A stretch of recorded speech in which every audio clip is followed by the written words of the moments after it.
In these slides, we will be talking about the other type of memory-based collaborative filtering, the item-to-item approach. So far, we have discussed collaborative filtering in general, provided some historical background, and introduced the user-to-user approach.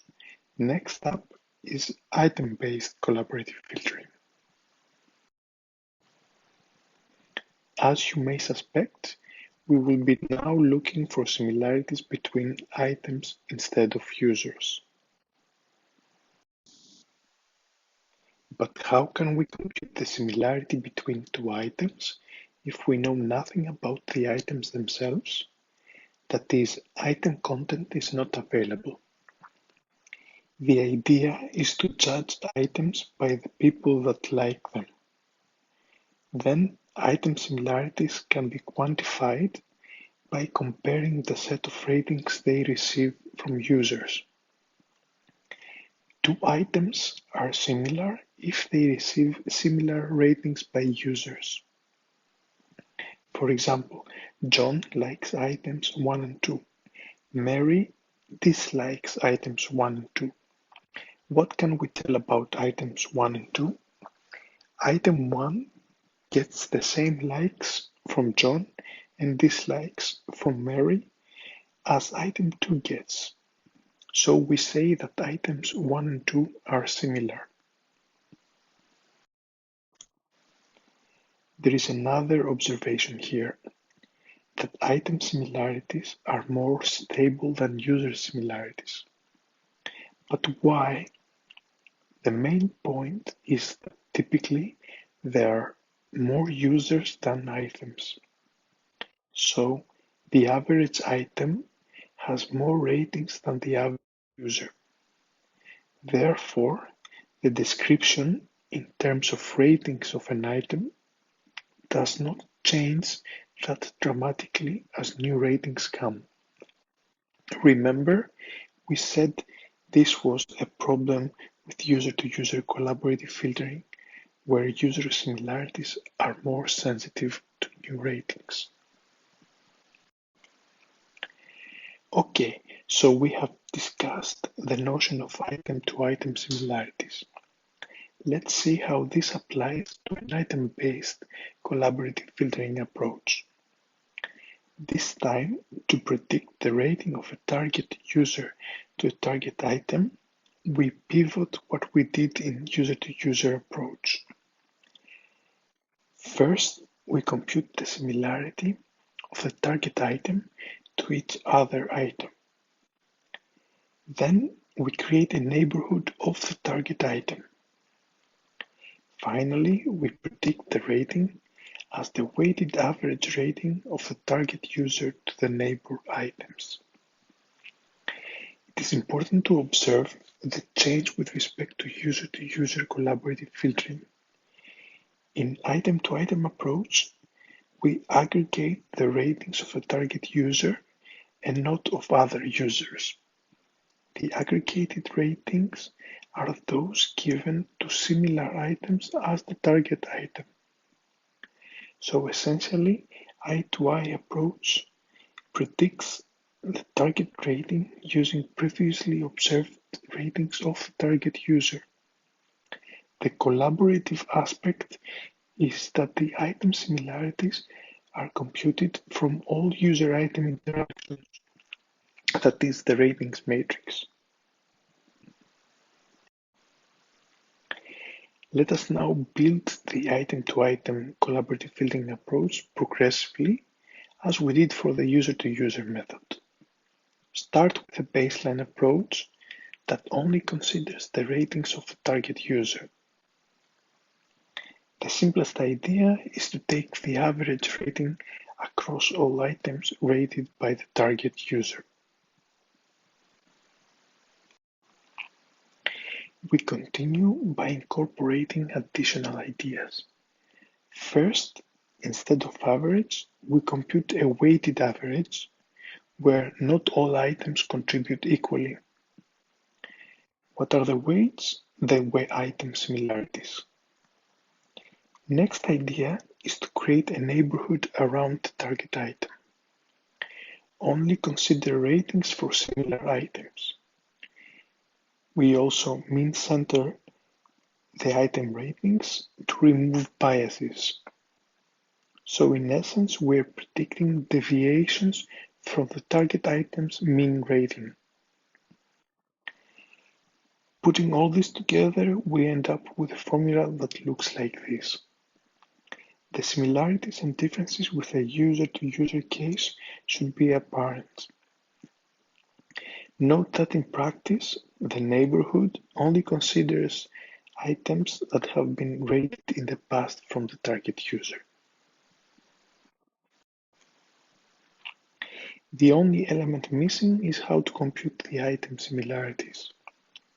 As in the user-to-user case, we use the Pearson correlation or mean-centered cosine similarity.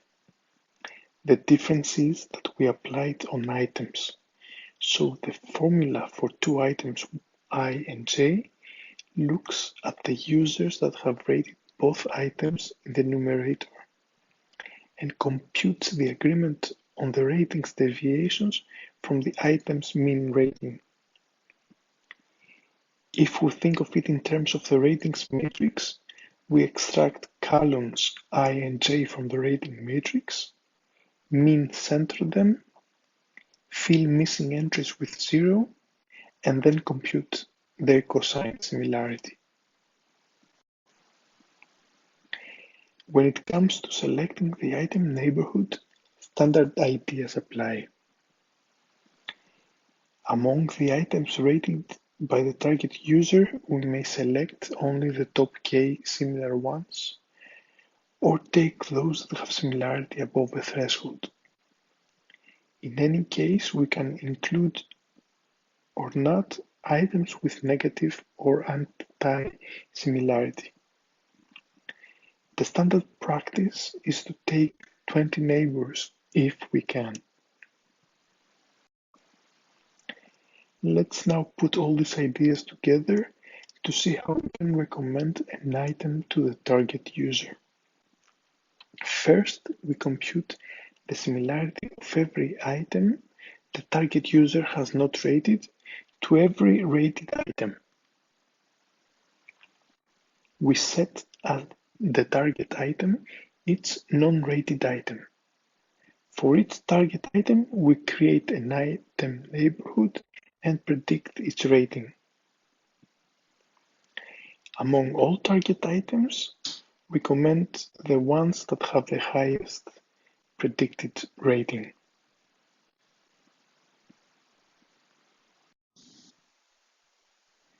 Some notes on the computational cost of I2I collaborative filtering.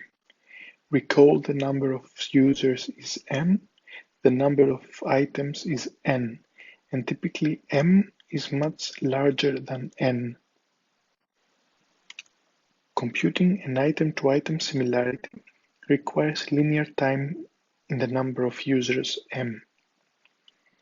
There are n-squared item pairs, so computing all pairwise item similarities requires order n-squared times m time.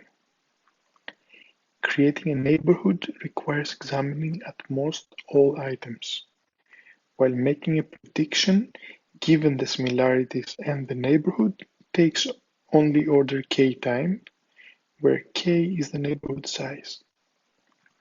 Identifying the item with the highest predicted rating is linear in the number of items. As in the user-to-user case, the costs are dominated by the similarity computations. However, in item-to-item, these computations are quadratic on the number of items, which is much smaller than the number of users. Hence, these computations are faster. Some optimizations. First, about computing similarities, we can exploit the rating sparsity. For each item, let's call it selected, shown in yellow in the figure, we identify the users that have rated it, called raters and shown in red. Then we can identify those other items that the raters have rated. These co-rated items are shown in green. So we only need to compute the similarity between the selected item, yellow, and those co-rated items, green. Another optimization is to exploit the fact that item similarities are more stable. The idea is to build an offline model instead of remembering all user-to-item interactions. There are two phases for that.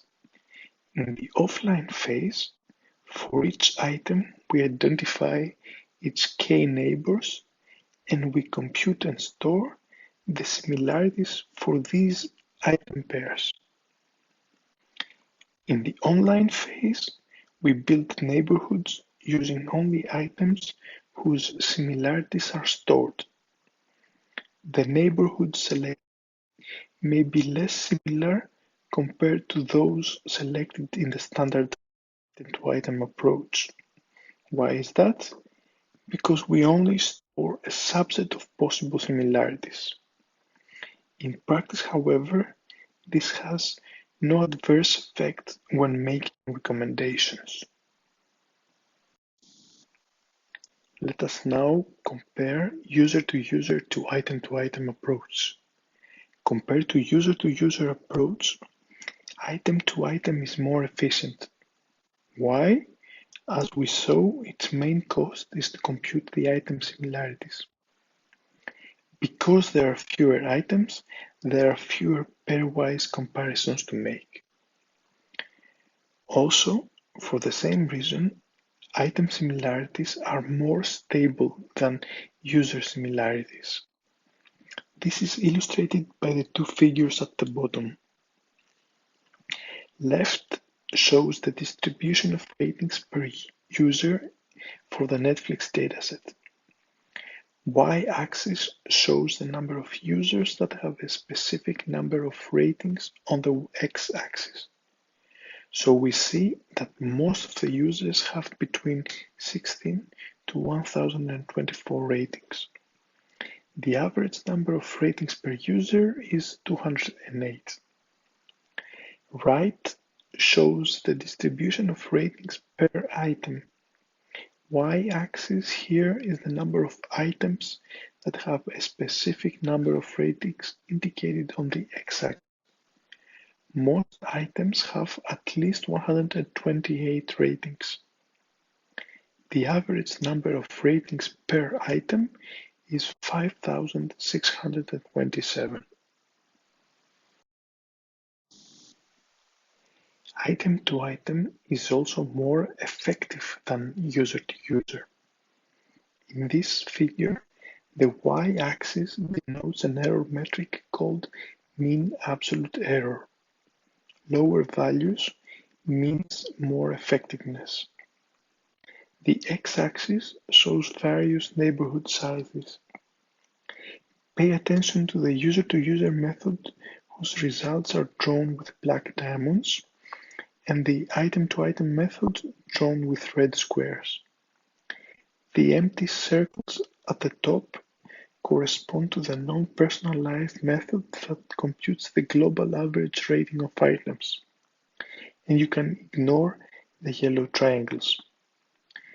What we see is that for all neighborhood sizes, item-to-item has less error. That is, it makes better predictions. Finally, let's see some weaknesses of the item-to-item approach compared to the user-to-user method. Recommendations can be too obvious. The reason is that recommended items are similar to items the user has already rated. There is less chance to recommend unexpected items. In contrast, in user-to-user approach, you might see a bold, so to say, recommendation for an unknown item just because someone similar to you liked it.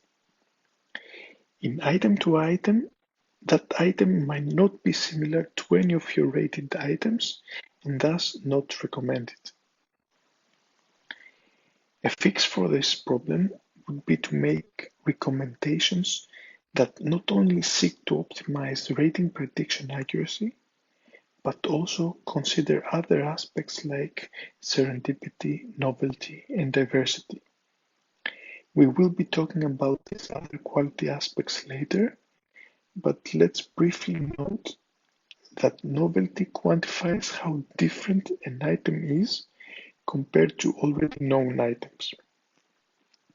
So optimizing for novelty as well would address this weakness. Some ideas about these slides come from the Recommender System Specialization course in Coursera.